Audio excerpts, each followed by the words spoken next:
drunk to older men here, throwing you, and the fact that he like takes her apron, pretends that he works there, and goes. We have a 5-year age gap, okay? Her ex's number is active again. Asks Yuki, would you like a copy of my manhood? Picks up behind her and grabs her phone and hi cuties, welcome back. If you're new here, my name is Kristina and we are a Manhwa newbie. I just recorded 2 videos previous to this about Tears on a Withered Flower and Operation True Love, and I don't know why I'm rushing, but yeah, I don't know why I'm rushing, but go check those videos out if you'd like. Home baby girl's sick. I'm mainly home for her, but I'm not complaining because my throat is sore. And I think I feel stressed because even though she's cool, my daughter watching TV, I feel like, it's like, I don't know. You get what I mean. I do have a reading vlog playlist, so go check that out so you can see how it's going with my Manhwa journey. So if you're new here, I'm just going to say my favorite things on each chapter / episode. Otherwise, this video will never end. So we are going to talk about chapter 8. Oh yeah, if you haven't read this manhwa, trust me, I'm lying, or depending where you're reading it, who's the liar, please subscribe first and then go read all the other chapters / episodes and come back here and comment down below and let me know what you think. Okay, chapter 8. Love this part. It's like Heida's like asking Unko, like, are you hungover? Like, he's like questioning her like big brother energy, And there's so many parts, so many favorite parts in each episode, but I can't just, talk about the whole episode, okay? Just my favorite parts. I thought it was like, I love this image here and this scenario here because he's like so protective. And this image here, we know what happened previous, right? We know she's not only hungover, she can get an image out of her head that she saw the night before. Next image here, Unko's eye peeping through the door. It wasn't meant to be peeping. The door was unlocked and kind of open. It's just that she got shocked with what she saw. This image here, yeah, if you know, you know. Oh my goodness. And the fact, this image here, he is saying her name. Okay, let's continue here. And she's blushing. Oh, she's like, he's much younger and he's a bit of a weirdo. He's very nice to everyone. When it's just me and him, he's a bit strange. But why does it make her feel a certain way? Next image here, we know that Jaeon here, a bit of sly, it's like the whole studio thing. Jaeon set that up. He recommended Unko. Am I saying her name right? Unkyo, to the studio guy. But Jaeon doesn't want her to know that, suspicious. Like, I'm not going to go too much into detail, okay? And then after he talks to the studio guy saying, keep the secret, that it was me that recommended Unkyo. And then he's like dusting off his shoulder that guy touched him. He's like, you should be thanking Unkyo and her talents, not me. Chapter 9. This here, the drunk to older man here, throwing your card at Unkyo, that pissed me off. This image here, who is there? Thank goodness, because she's working by herself in the afternoon, evening there, and perfect timing. He took the card from Unkyo, and yeah. And the fact that he like takes her apron, pretends that he works there, and goes up to this you can see in this image here, he's telling the men, if you order, you don't throw your, like, you order the counter. That's why Unkyo got the cards chapter that hurt him for first place.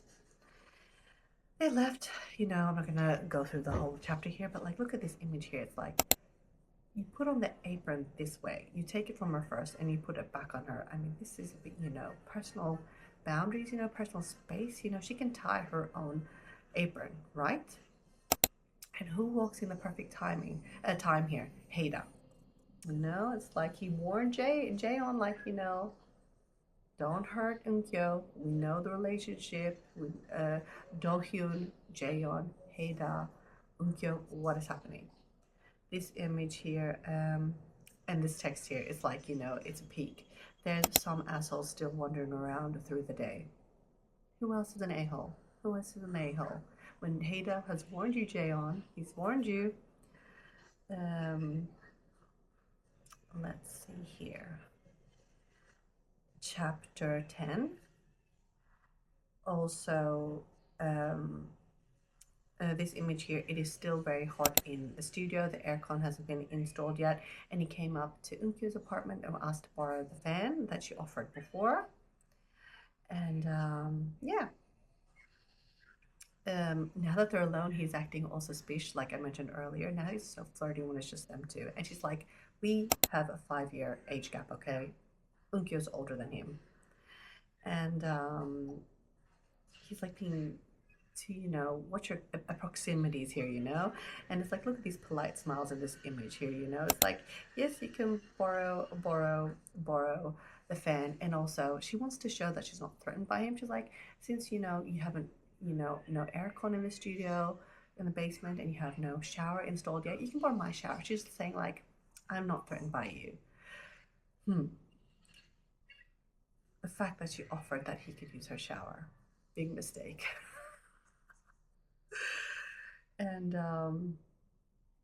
the next day here, Heida's pretty hungover, and I love that they have that relationship friends there.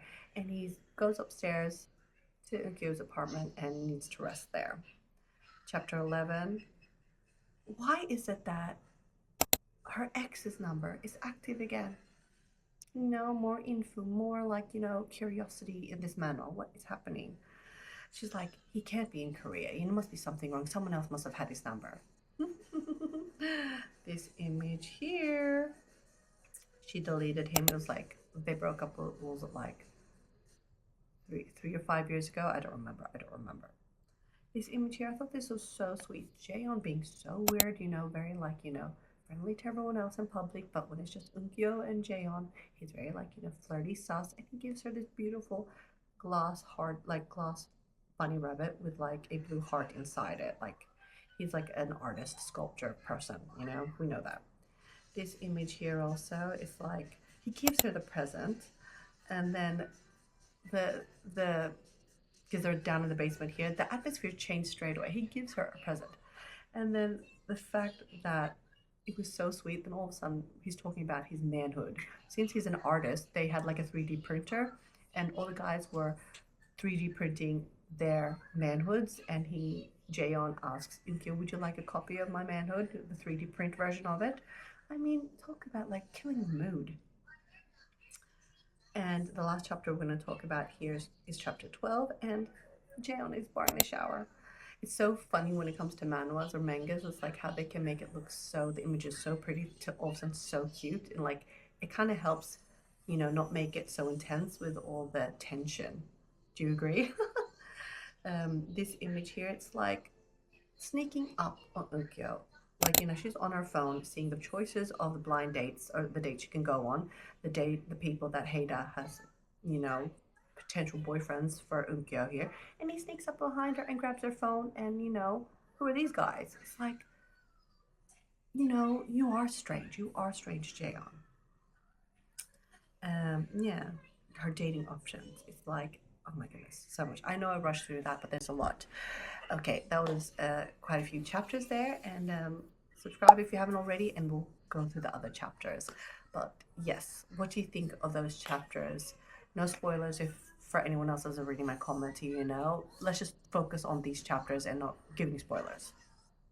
Man, I don't know what I just said there. Thank you for watching, and you've seen the show You, right? What is it with manipulation and love triangles and drama and romance, and we're curious, right? But girlies and boysies and all the above. Red flags, even though it might seem exciting and spicy and all that, we don't want no drama, honey. Take care, everyone. Peace. Make me reasons that you gotta put in Chanel. Put in Chanel. He say love me, you put me Chanel. He say love me, you put me Chanel. He say